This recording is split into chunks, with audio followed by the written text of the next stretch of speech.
T-I-I-T-I-I-O. T-I-I-T-I-I-T-I-I-O. I-O. I-O.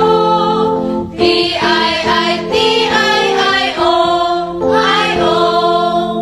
T-I-I-T-I-I-T-I-I-O. T-I-I-T-I-I-T-I-I-O. I-O. I-O. T-I-I-T-I-I-O. I-O. Ayan po, bumanat po ang mga didisit na luga-lugang inutil na bagong pera daw po ay tambaluslos. Pero siyempre, hindi po magpapatalo ang mga sumusuporta sa gobyerno. Kita nyo naman po, bagay na bagay. Kita nyo naman po, yan po ang ating bills. Tanggal na po ang 200, may bago po tayong bills, 125. Bagay na bagay po, di ba? Bagay na bagay. Mr. President, gutom na kami! Wala kang kwenta. Patay gutom. Patay gutom kang putang ina mo ka. Ayan po, abangan nyo po ha. Uso po ang mga hayop ngayon sa pera. Yung isa kasi, yung BP natin, talagang hayop sa pera. Kasi yung trending ngayon eh. Hayop sa pera. Diba? Ibig sabihin po, yung hayop nasa pera. Hayop sa pera. Pero yung BP, ganun din po. Hayop sa pera.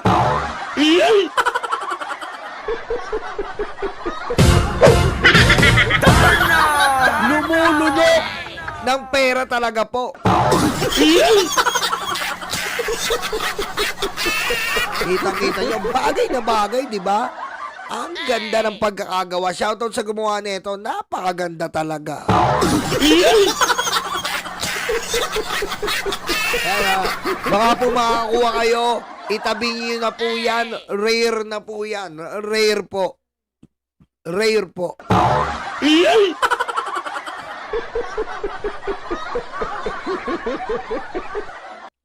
Kakain na ng lechon, kailangan camera-camera.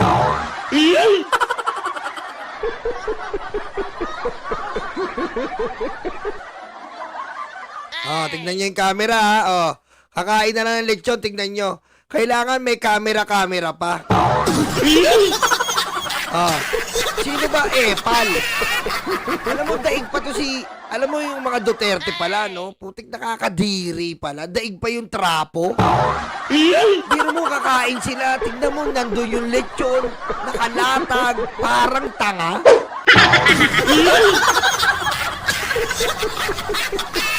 Hindi, parang Chupeng. Yung trapo, okay pa eh. Pero to, grabe. Kailangan... Talagang kikilos siya pag nandun yung camera.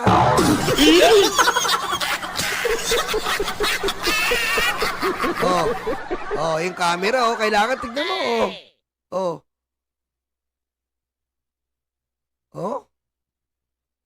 Tignan mo yung lechon, kailangan nakaharap pa doon, parang tanga.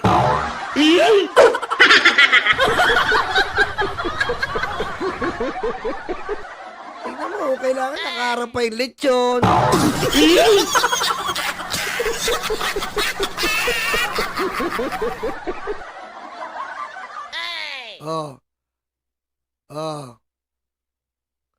Pati paghugas ng kamay, putik na yan,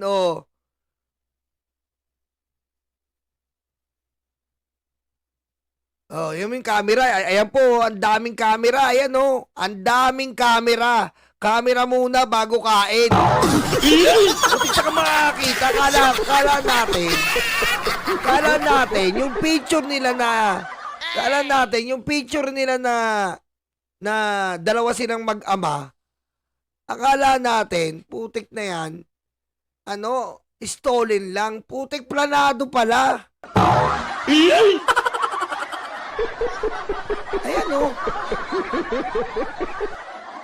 planado pala yung dito kakain si Sarah. Picture, videoan nyo.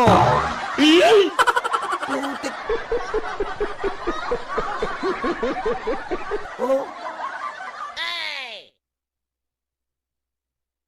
Tingnan mo. Oh.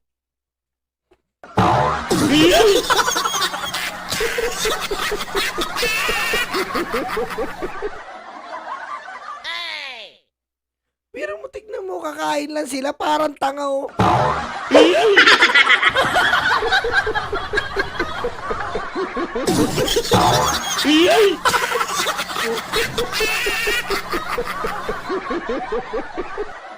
Oh, tignan mo yung bandang uli. Umarap na. Okay, kakain na. Action. Oh, yan, oh. Action na. Oh, action na. Pati yung pagsubo na kailangan nakatingin siya, eh. Ayan, oh. Kakadiri. Si Digong malungkot, eh, oh. Oh. Si Digong malungkot. Tama si Digong. Malungkot si Digong, eh, oh. Modus na nila ba? Si Digong malungkot, eh. Sabi niya, ayop ka, Sara. Napaka-epal mo.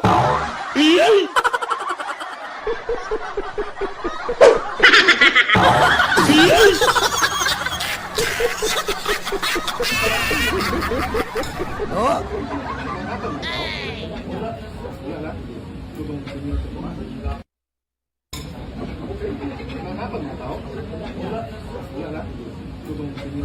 Bad trip si Digong, eh. Ayaw pakita sa camera, eh. Kakain ka na lang. Ang bobo. Modus na nila ba? Kita mo, no, nakakain siya, papapicture pa siya, papabideo. Putik na yan, no. Ito, kadiri.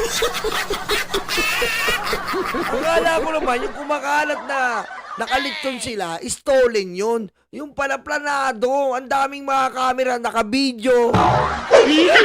Kakadiri, napaka-epal.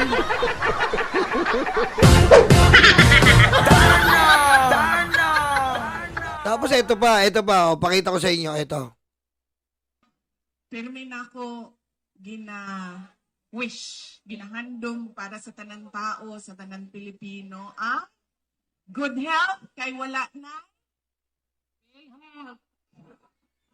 Bayad-bayak po ba? Kita mo, tanga-tanga, good health, kaya wala ng PhilHealth. Kita mo, tanga talaga BP to, eh. Kuya Arnel, thank you, Kuya Arnel. Kita mo, no, may sayad talaga sa utak to, confirmed na talaga. May sayad sa utak to. Biro mo BP ka, sasabihin mo walang PhilHealth. O di ba naman tanga to? Diyos mo na ang finance system. Pero matibay na lang din ni. Patay ugma, upat na niya akong impeachment complaint ba? Sige na, laban niya namin yan. Okay lang, daghan man kay kong bodyguard. Yeah. Pero may nako wish, ginahandom para sa tanang tao, sa tanang Pilipino, good health, kay wala na. Kita mo, no? BP ba to? May sayad sa ulo, eh, no? BP ba talaga to? Darna! Good health, kay wala ng PhilHealth.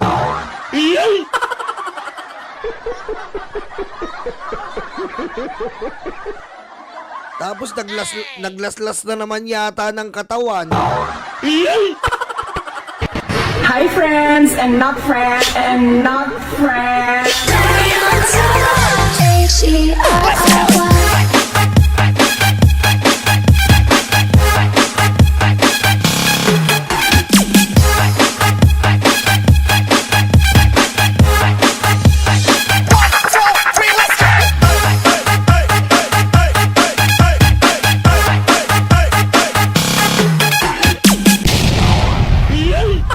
Grabe tong ano na to. Grabe tong BP na to. Nakakadiri. Nakakadiri na, no? Mga inutil na lang mapapaniwala na ito eh. Yung mga ganyang klaseng tao po na talagang gusto niyang ipinapakita niya na ganito, na camera muna. Tumutulong siya na camera. Putik na yan.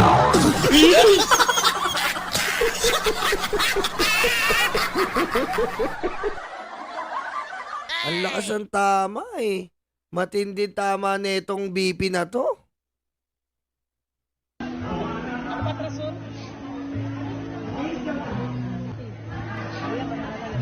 Tabong City. You. O, hinay lang tayo. Hinay lang. Hinay na. Basta nag-close ka, umutan na.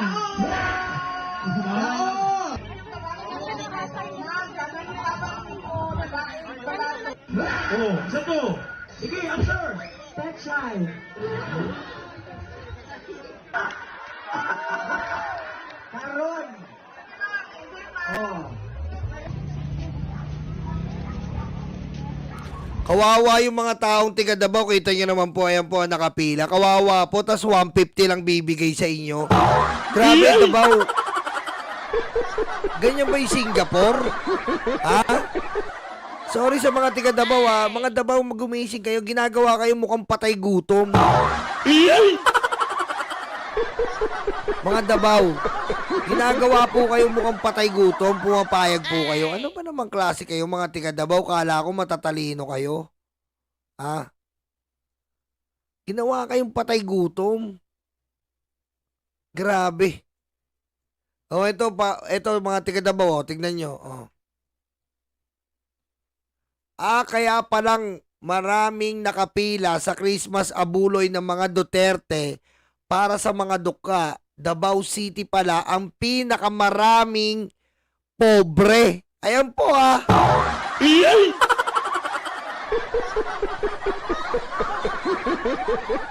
Among urban cities outside of Metro Manila, ganahan ang mga Duterte dyan. Gahaman yan eh. Dahil maraming mangingi ng abuloy, the poorer, the Davaoeños, the better. Ayan po pala ang nasusulat. Grabe. Ang Davao pala, ang pinakamaraming mahihirap. Putik. Oh, may data po tayo ha. Ito po ang data. Highly urbanized cities outside NCR. Poverty incidence among families. Ang Angeles, Pampanga, 2%. Ang Baguio, 2.6. Ang Lucena, 6.4. Ang Iloilo, 6.8.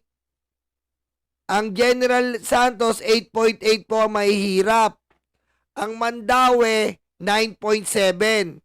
Ang Cebu ay 10. Ang Lapu-Lapu, Bacolod, 10. Ang Olongapo, 10. Ang Zamboanga, 11.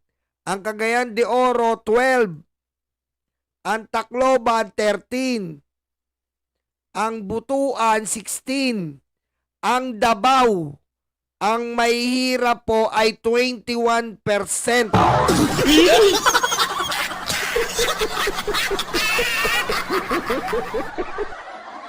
Ganun po ang Davao.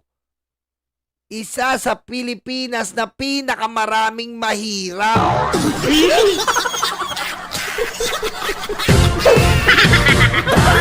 Oh. Akala ba namin the best ang Davao? Singapore ang Davao. Oh. Bakit ngayon lumalabas po sa mga data na ang Davao po ang may pinakamalaking mahihirap na populasyon? Tapos sasabihin nyo, Davao the best.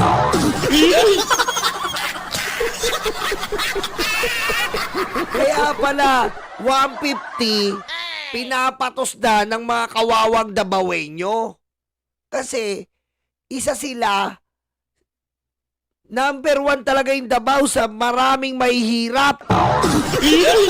Mr. President, gutom na kami! Wala kang kwenta.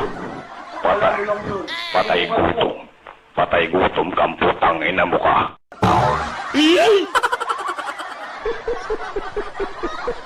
Mami Irene, Daddy Armin, hello po.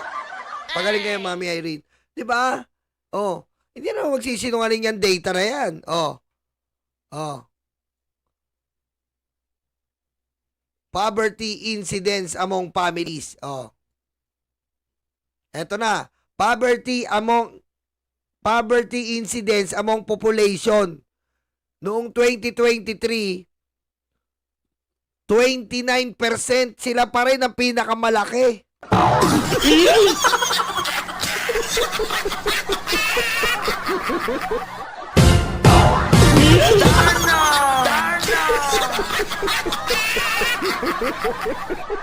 Oh. Ano maano yan? Kita mo, naging presidente na yung tiga Davao.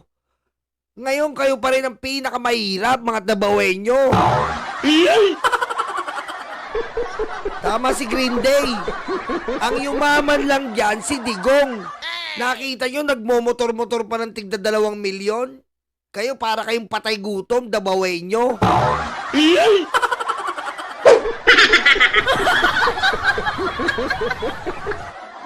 Natitiis niyo mga Davaoenyo, kayo ang pinakamahirap.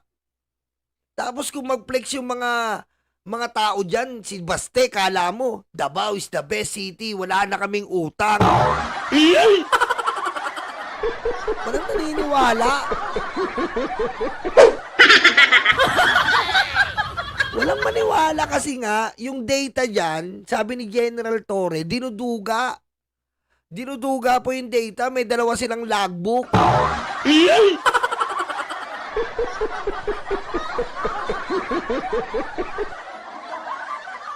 Kaya mga tiga Davao, mag-isip-isip kayo, tama AIU. Mag-isip-isip kayo mga tiga Davao. Putik yung Duterte lang yung mayaman, ilan lang sa isang bahay ni Sara Duterte, 2 swimming pool.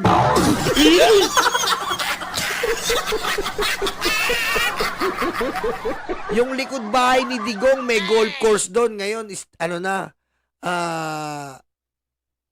commercial na. Tapos kayo ang hirap nyo. Ayan o, nasa data yan. Kayo ang pinakamahirap. Ang daming pinakamahirap sa mga syudad, sa mga probinsya. Davao ang maraming pinakamahirap. Kaya pala hindi na tayo magtataka. Hindi na po pala tayo magtataka kung bakit yung pila umabot ng kilometro. Kasi nga po, gutom na gutom pala ang mga Davaoenyo.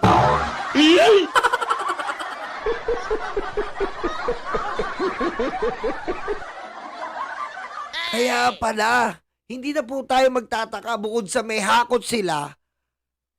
Gutom pala talaga ang mga Davaoenyo. Wala po talaga silang pera talaga kasi ang yumayaman lang po dyan, mga Duterte.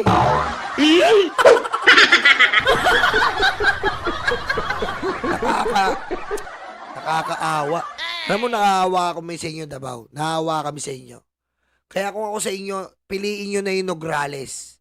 Nograles na may utak, may puso, hindi utak demonyo.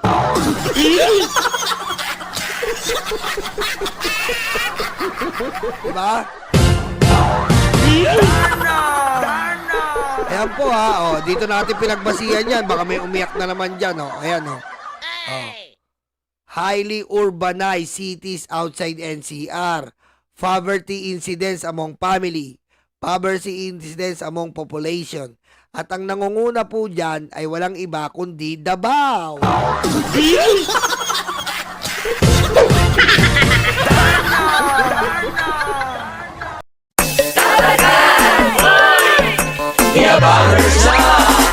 Handa na ba kayo mga Dabarkads? Eto na sila, The Bangers, sa pangunguna ni Tamski. Kamusta mga kababayan ko? Dapat lang malaman nyo, andito si Tamski, ang abang lingkod nyo na magbibigay at maghatid ng mga balitang solido at talagang para sa Pilipino. Hindi rin magpapahuli si Nyolo. Kamusta mga karayuma, Nyolo Bontit at your service. At siyempre, ang muse ng grupo, si Tita Missy. What's up mga libag? Naghilod na ba kayo? Ako nga pala ang inyong Tita Missy, ang impaktang reyna ng mga libag. Mawawala pa naman sa eksena ang DMB family. Kaya mga kalibag, tutok na. Dia Bangers.